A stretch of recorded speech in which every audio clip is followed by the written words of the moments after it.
ஏதிலார் குற்றம் போல் தம் குற்றம் காண்கிற்பின் தீதுண்டோ மண்ணும் உயிர்க்கு.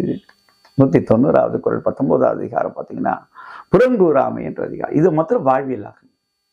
நம்ம பொதுவாக ஒரு 4 பேர் சேர்ந்தா ஒரு 10 பேர் பற்றி பேசலாம். அவர் சரியில்லை, இவர் சரியில்லை, அவர் எதிர் வீட்டில் அவங்க யாரோ வராங்க, இவங்க எதிர் வீட்டில் பக்கத்தில் போகிறாங்க, அவங்க வீட்டில் எப்போ பார்த்தாலும் சண்டை நடக்குது, பெரிய பொண்ணு என்ன படிச்சான்னு தெரியல, உனக்கு வேலை கிடைச்சதான்னு தெரியல, இவன் என்ன பாஸ் பண்ணான், பாச சொன்னா மார்க்க கேட்கறது, மார்க்க சொன்னா சரியில்லைன்றது என்னையா இது? ஏதிலார் குற்றம் போல். அடுத்து அவன் குற்றத்தை பார்க்கிறியே, நீ நல்லவனா இருந்தா பாப்பியா? பார்க்க மாட்டேன்.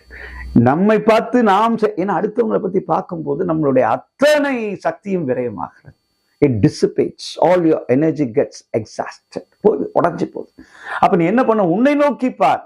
அதே மாதிரி மற்றவங்க பார்த்தா உன் நிலை வேண்டாம். ஏதிலார் குற்றம் போல் தம் குற்றம் காண்கிற்பின் தீதுடன் நீ வாழும் தகுதியே உனக்கு இல்லாம போகுது. குற்றங்களை காணாதே, குணங்களை காண பழகிக்கொள்.